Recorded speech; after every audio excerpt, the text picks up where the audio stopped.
O vídeo já vai começar, mas antes, não se esqueça de se inscrever e ativar as notificações.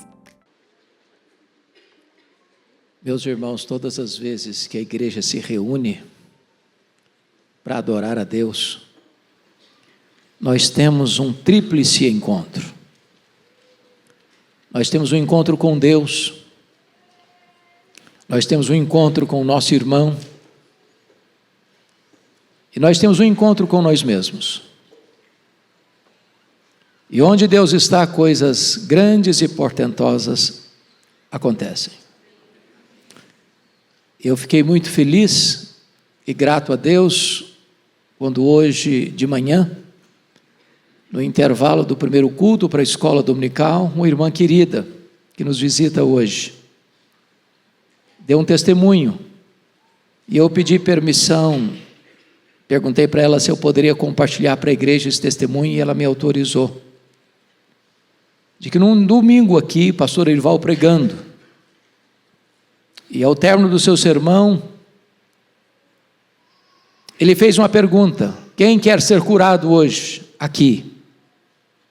E ela na sua casa, assistindo o culto, virtualmente online, lá na sua casa, ela estava lidando com um problema sério há 10 anos, ela levantou a mão e disse: eu quero ser curada. E naquele momento Deus a curou. E ela hoje veio aqui para testemunhar o que Deus fez na sua vida. Deus é o Deus que responde a oração. Deus é o Deus que age. E talvez você veja aqui hoje precisando de uma resposta de Deus na sua vida. E Deus está aqui. E Ele é poderoso para fazer maravilhas. Abra sua Bíblia comigo, por favor. Profeta Daniel, capítulo 1. Profeta Daniel, capítulo 1.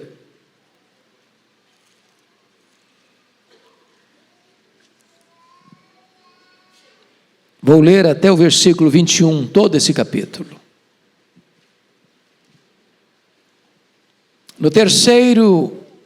No ano terceiro do reinado de Jeoaquim, rei de Judá, veio Nabucodonosor, rei da Babilônia, a Jerusalém e a sitiou. O Senhor lhe entregou nas mãos a Jeoaquim, rei de Judá, e alguns dos utensílios da casa de Deus.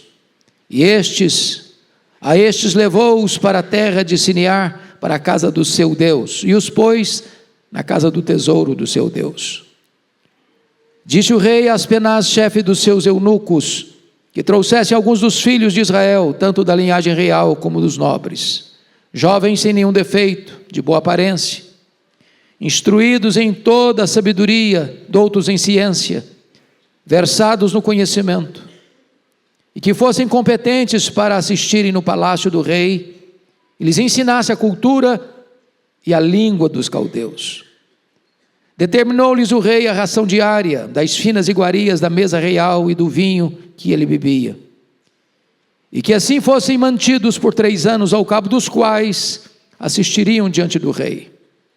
Entre eles se achava dos filhos de Judá, Daniel, Ananias, Misael e Azarias. O chefe dos eunucos lhes pôs outros nomes, a saber, a Daniel de Beltesazar, a Ananias o de Sadraque, a Misael de Mesaque, a de Azarias, a de Abdenego. Resolveu Daniel firmemente não contaminar-se com as finas iguarias do rei, nem com o vinho que ele bebia. Então, pediu ao chefe dos eunucos que lhe permitisse não contaminar-se. Ora, Deus concedeu a Daniel misericórdia e compreensão da parte do chefe dos eunucos. Disse o chefe dos eunucos a Daniel: tenho medo do meu senhor, o rei, que determinou a vossa comida e a vossa bebida. Porque, pois, veria ele o vosso rosto mais abatido do que o dos outros jovens da vossa idade. Assim, poris em perigo a minha cabeça perante ou para com o rei. Então disse Daniel ao cozinheiro-chefe, a quem o chefe dos eunucos havia encarregado de cuidar de Daniel, Ananias, Misael e Azarias: experimenta, peço-te, os teus servos 10 dias, e que se nos deem legumes a comer e água a beber. Então, se veja diante de ti a nossa aparência, e a dos jovens que comem das finas iguarias do rei. Segundo vires, age com os teus servos.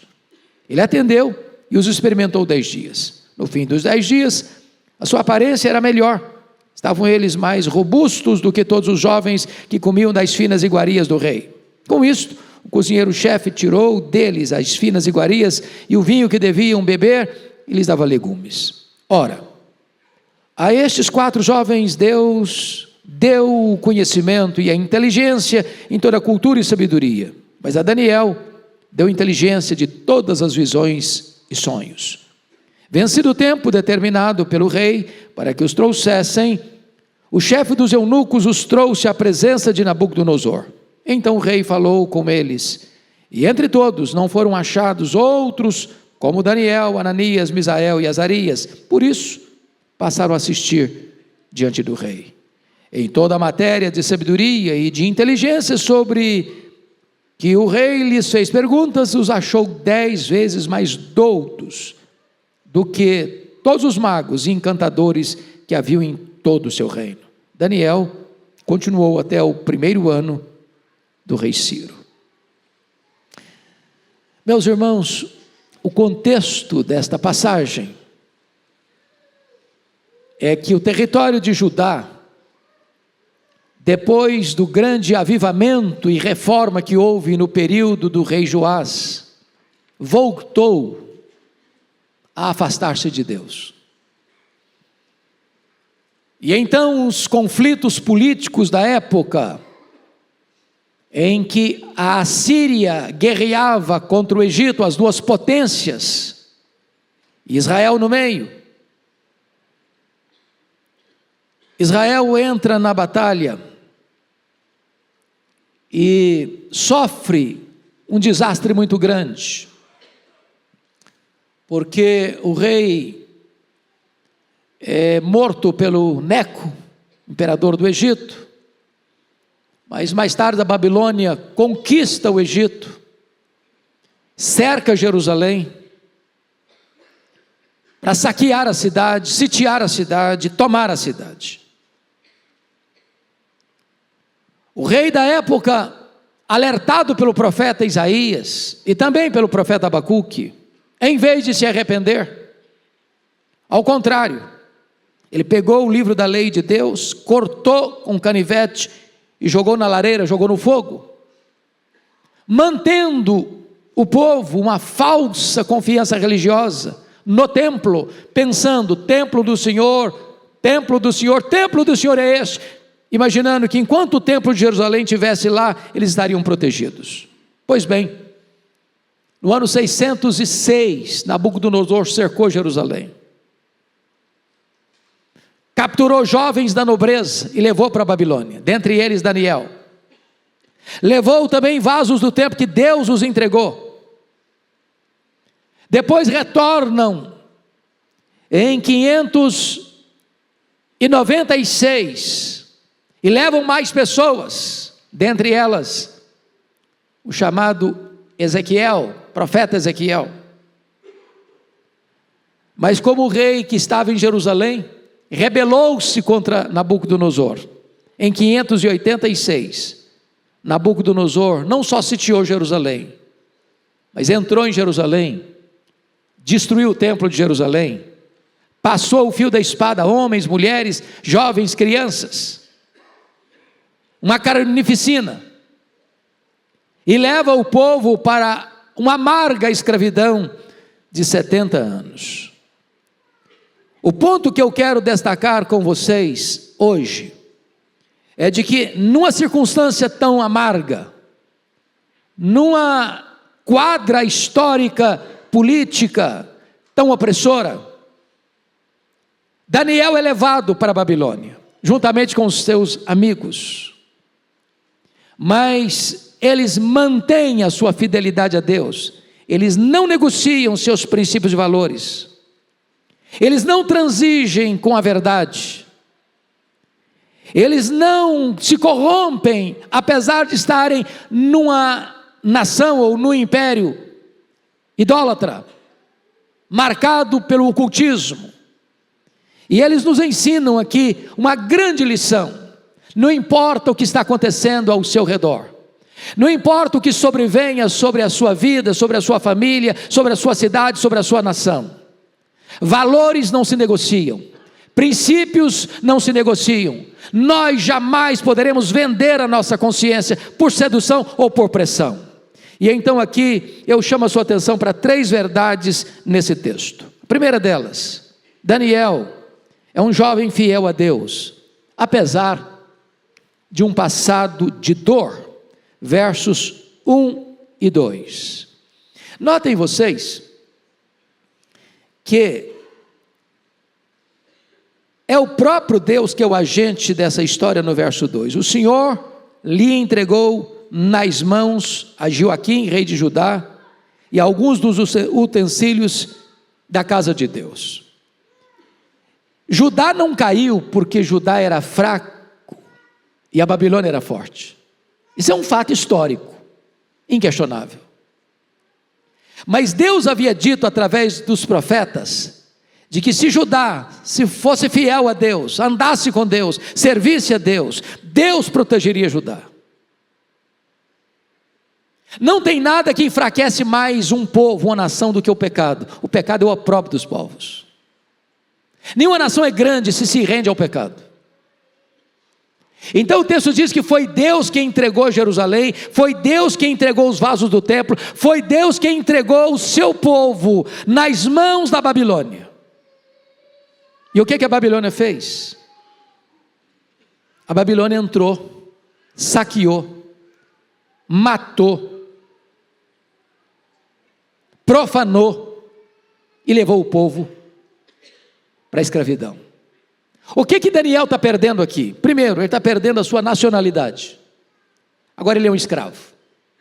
Ele está perdendo, em segundo lugar, a sua família. Ele é arrancado do meio da sua família. Ainda jovem, sem liberdade. Ele é um escravo, ele não tem liberdade, ele não tem opção, ele não tem escolhas. Ele é levado, ele não vai. Ele é um escravo. Mais do que isso, ele perdeu os pilares da sua religião. O seu templo vai ser arrasado e destruído. As pessoas que foram levadas para a Babilônia chegam lá sem sonhos. Eles se assentam às margens dos rios da Babilônia e eles só choram, e eles só têm reminiscências amargas, e o que eles têm no coração é sede de vingança. Mas Daniel vai e ele influencia o meio onde está. Ele vai para o centro da idolatria do mundo, a Babilônia. Ele vai para o centro do ocultismo do mundo, e mesmo assim ele não se corrompe. Nós vivemos num mundo caído, irmãos. Nós vivemos numa nação idólatra. Nós vivemos numa nação que caminha célere para o ocultismo. Nós vivemos uma nação onde não se tem temor de Deus tantas vezes. Pressionados ou seduzidos, cabe-nos como Daniel, apesar de um passado de dor, manter a nossa integridade inegociável. Inegociável. Mas tem uma segunda lição que eu quero destacar. Daniel é um jovem fiel a Deus, apesar de um presente, de oportunidades e grandes riscos. Confira comigo, por gentileza, dos versos 3 a 8. Primeiramente, versos 3 e 4, Daniel é escolhido para estudar na Universidade da Babilônia. Verso 3 diz assim: disse o rei Aspenaz, chefe dos seus eunucos, que trouxesse alguns dos filhos de Israel, tanto da linhagem real como dos nobres, jovens sem nenhum defeito, de boa aparência, instruídos em toda a sabedoria, doutos em ciência, versados em conhecimento, e que fossem competentes para assistirem no palácio do rei, e lhes ensinasse a cultura e a língua dos caldeus. Então vamos entender isso aqui. Eu fico imaginando o pai e a mãe. Todo pai e toda mãe sonha com os filhos, quer o melhor para os filhos. Emprega os melhores recursos para botar numa boa escola, dá a melhor formação.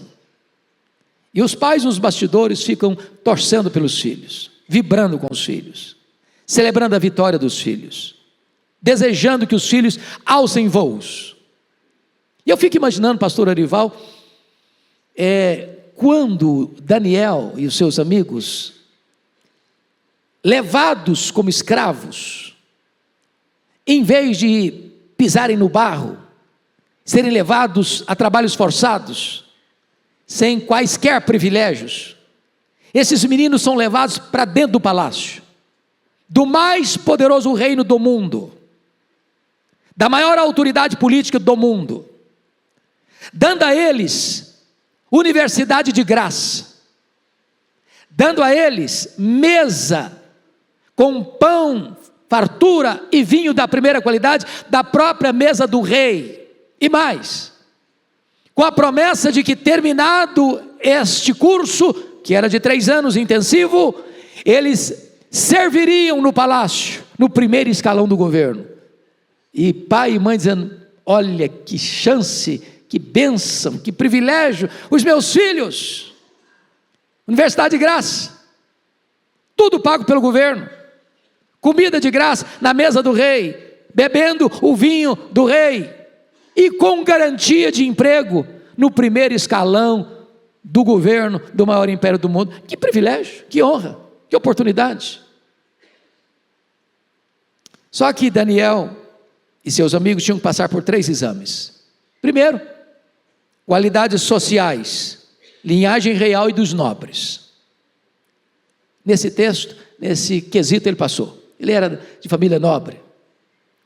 Segundo tipo de exame, qualidades físicas e morais, sem nenhum defeito e de boa aparência. Também passou nesse quesito. Terceiro exame, qualidades intelectuais, instruídos, doutos, versados e competentes. O que passa a entender para nós que Daniel, lá em Judá, já era um menino estudioso. Seus pais já cuidaram da educação dele desde a infância. Ele está indo como jovem, mas ele passa nesses critérios. E então, eles são aprovados para se matricularem na melhor universidade do mundo, com garantia de emprego e o melhor emprego do mundo, com todas as despesas pagas pelo governo. Parece uma grande oportunidade. Agora, prestem bem atenção. Alguém já disse que todas as maçãs do diabo são bonitas, mas elas têm bicho. As ofertas glamorosas do mundo podem trazer a você vantagens imediatas, mas elas vão cobrar a sua própria alma. Aqueles que vendem a alma para o diabo, para se enriquecerem, vão desfrutar de privilégios por um tempo, mas isso vai custar um preço altíssimo amanhã. E então eles estão naquela situação do filme Advogado do Diabo, que o cara se encanta com as propostas, o cara se encanta com o dinheiro, o cara se encanta com as promoções, o cara se encanta com aquilo que está acontecendo de fascinante na vida dele, que sai de uma cidade do interior, vai para Nova York, e ele é o centro das atenções, mas ele está tendo que vender a alma para o diabo, para alcançar isso. Quais eram os perigos que eles enfrentavam? Veja comigo o versículo 5. Determinou-lhes o rei a ração diária, das finas iguarias da mesa real e do vinho que ele bebia. Irmãos, isso parece estranho para nós. Como é que o maior rei do mundo, o imperador do mundo, Nabucodonosor, a cabeça de ouro, que mandava em tudo, vai se preocupar com um cardápio? Isso não é papel de um rei? Por que o rei não recomenda, o rei não pede, o rei determina? Porque exatamente é na mesa que começa a aculturação. É no cardápio que começa a concessão. Porque toda a comida que era servida na Babilônia, antes de ser consumida, era consagrada aos deuses pagãos.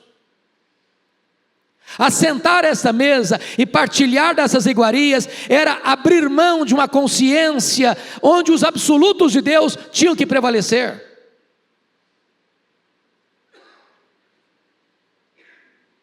Aqui está um ponto importante. Confira comigo, versos de número 5, 6 e 7. Determinou-lhes o rei a ração diária das finas iguarias da mesa real e do vinho que ele bebia, e que assim fossem mantidos por 3 anos, ao cabo dos quais assistiriam diante do rei. Então, entre eles estavam os 3 jovens lá, Daniel e os 3 amigos. O chefe dos eunucos lhes pôs outros nomes, a saber, Daniel de Belsazar, Ananias de Sadraque, Misael de Mesaque, Azarias de Abednego. O que está acontecendo aqui? Eles não só tinham que abrir mão dos seus escrúpulos religiosos para comer comidas sacrificadas aos ídolos, mas a Babilônia vai e troca o nome deles. Cada nome desse aqui, desses jovens, tinha a ver com o Deus de Israel, mas trocam para outros deuses, Bel, Marduk, Vênus e Negô. Eu chamo isso aqui de aculturação. Dá um banho babilônico neles, dizendo para eles: olha, jovens, agora vocês saíram daquela fase primitiva de religião, agora vocês não têm mais que crer naquelas verdades que contaram para vocês como verdades, agora vocês levantaram voos mais altos, agora vocês chegaram na universidade, agora aquilo que vocês creram não faz mais sentido, agora vocês têm uma fase mais avançada, científica, agora larguem para lá todo esse legado, toda essa herança que vocês receberam, agora está na hora de vocês começarem a pensar de forma mais clara, científica, larguem a sua fé. Há poucos dias, pastor Arival, uma pessoa chega para mim com o coração pesado e disse que escutou um membro da família dela dizendo o seguinte para os filhos: não, os meus filhos agora estão na universidade. Não cabe mais na cabeça de um jovem universitário achar que Deus criou um boneco de barro e soprou nesse boneco de barro e virou gente. Não, nós estamos numa fase mais avançada. Acreditar que uma serpente conversou com uma mulher, isso é primitivo. Não, acreditar que esse negócio de Gênesis, isso aí é história, que isso aí é histórico, isso não é uma fantasia, isso não é uma metáfora, não, os meus filhos estão na fase mais avançada agora, eles estão numa grande universidade, agora eles se libertaram dessas peias das crenças religiosas. Notem vocês que a aculturação da Babilônia é pior do que a espada da Babilônia. É melhor ser um mártir do que ser um apóstata. Daniel entendeu isso. Trocaram os nomes deles, mas não puderam trocar a fé que eles traziam no coração. Meus irmãos, o mundo vai querer nos engolir, o mundo vai querer nos formatar, o mundo vai querer nos fazer concessões, o mundo vai querer que nós troquemos a nossa fé pelas ideias, ideologias e filosofias deles, mas cabe-nos fincar o pé e sermos fiéis, apesar da pressão e apesar da sedução.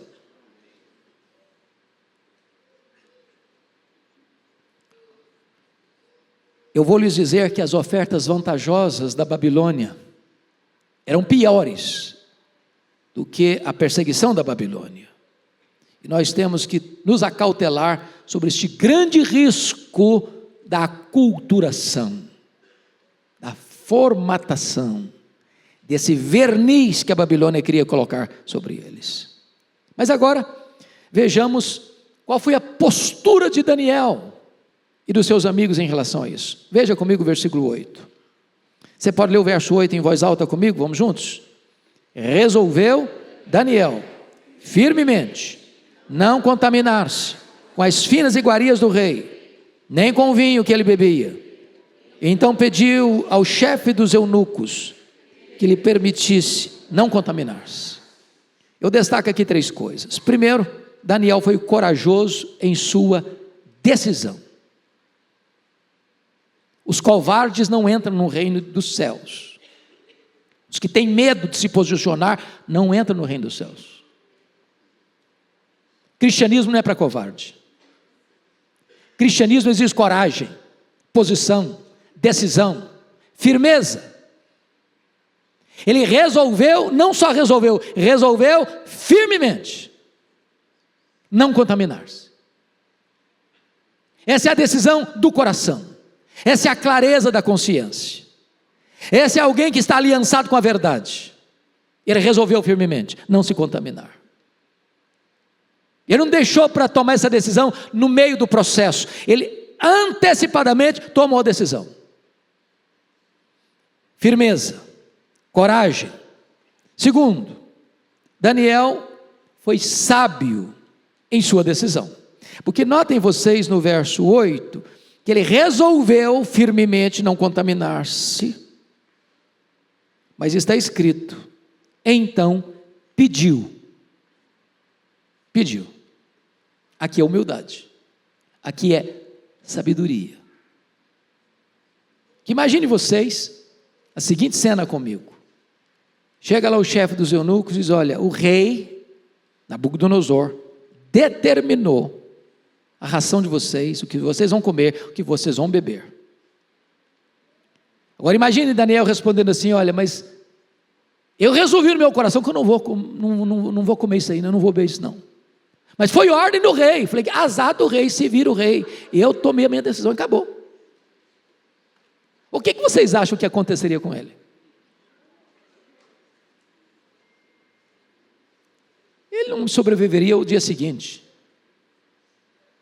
seria morto, e se morresse não seria um mártir, seria um tolo.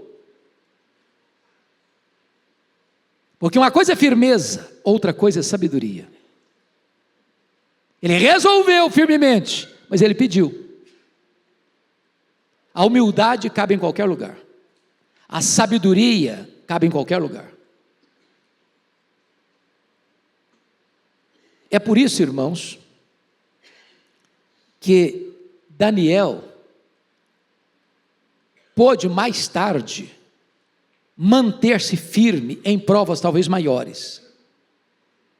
Porque quem negocia pequenos princípios, amanhã vai negociar grandes princípios. Quem cede 1 centímetro hoje, vai ceder 1 quilômetro amanhã.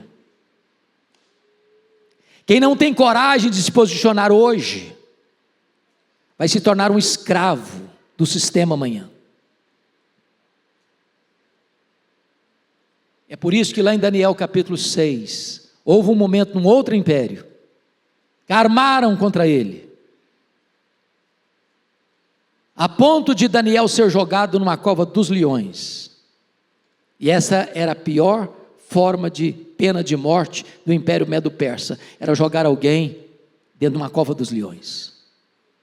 E Daniel, mesmo sabendo que ele estava sentenciado à morte, ele continuou fazendo o que sempre fez, abrir a janela e orar. Era proibido a ele orar a outro Deus que não ao rei, mas ele continua fiel a Deus. Não nos importa viver, importa-nos ser fiéis a Deus. Se vamos viver ou morrer, isso não é decisão nossa, é de Deus. Cabe-nos ser fiéis a Deus, independentemente do que vai nos acontecer. É isso que Daniel está nos ensinando.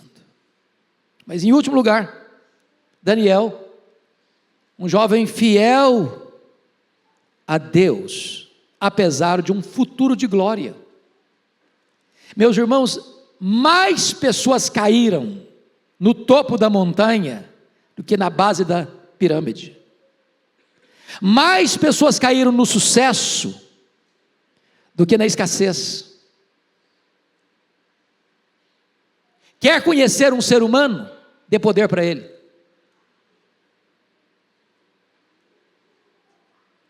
Mais gente fracassou no sucesso do que nas horas mais amargas da vida. E é o que acontece com Daniel? Destaco 4 coisas. Primeiro, Daniel ganhou a confiança do chefe dos eunucos. Versos 9 a 16. Agora veja o verso 9 comigo. Ora, Deus concedeu a Daniel misericórdia. Eu acho isso aqui maravilhoso, sabe por quê? Deus honra aqueles que o honram. Daniel só teve a bênção de ver o coração desse chefe da cozinha mudar de opinião, não é porque Daniel foi tão eloquente, ou tão convincente, é porque Deus deu misericórdia a ele. Deus está esperando um povo que seja fiel a Ele, e se o povo for fiel a Ele, apesar da pressão ou da sedução, Deus concede misericórdia. Deus concede misericórdia. Segundo, Deus concede confiança. Isso é fé. Olha o verso 12 comigo. Daniel diz assim: experimenta, peço-te, os teus servos 10 dias. Ele trabalha empiricamente, governado pela fé. Experimenta nos 10 dias, porque a preocupação do camarada é o seguinte: se eu tiro de vocês as finas iguarias da mesa do rei, se eu tiro de vocês o vinho da qualidade que o rei toma, der para vocês legumes, só água para vocês beberem, daqui a 10 dias vocês vão estar mais magros, com aparência mais ruim, pior do que a dos outros, então eu vou estar botando na minha cabeça a prêmio com o rei. Daniel disse: experimenta, experimenta. Por que tem essa convicção? É porque sabia que Deus estava nesse negócio. Quando você é fiel a Deus, Deus está nesse negócio. Quando você leva Deus a sério, Deus está nesse negócio. Quando você está pronto a correr risco por amor a Deus, por fidelidade a Deus, Deus está nesse negócio. Terceiro, olha comigo o verso 16. Deus honra aqueles que o honram. Com isto, o cozinheiro-chefe tirou deles as finas iguarias e o vinho que deviam beber, e lhes dava legumes. Ou seja, a firmeza dele, a sabedoria dele, a confiança em Deus e o favor de Deus mudou o cenário. E agora ele está lá no palácio do rei, mas não está se contaminando com as finas iguarias da mesa do rei, mantendo a sua fé intacta num território idólatra. O homem não é, como dizia John Locke, produto do meio. O homem não é uma tábula rasa, o homem não é uma folha em branco, o homem é que influencia o meio, ele transforma o meio. É lá na sua casa, é lá na sua vizinhança, é lá na sua escola, é lá na sua universidade, é lá na sua empresa, é lá no seu comércio. Se você resolver andar com Deus, Deus vai mudar o ambiente, em vez de você ser tragado pelo ambiente. Mas mais do que isso, Deus concede capacitação especial no versículo 17, confira comigo, você pode ler comigo em voz alta, verso 17, vamos juntos? Ora, a esses 4 jovens, Deus deu o conhecimento e a inteligência em toda a cultura e sabedoria, mas a Daniel deu inteligência de todas as visões e sonhos. Quem dá sabedoria e inteligência é Deus, é Deus. Deus honra aos que o honram, Deus é fiel aos que procuram ser fiéis a Ele. Mas, meus amados irmãos, não só Daniel ganhou a confiança do chefe dos eunucos, Daniel foi aprovado com grande honra. Veja você, no verso 18, que a prova, conforme algumas universidades inglesas no passado, era oral. E quem vai entrevistar os estudantes para um cargo no primeiro escalão do governo, não é qualquer subalterno, é o próprio rei Nabucodonosor, conforme o verso 18.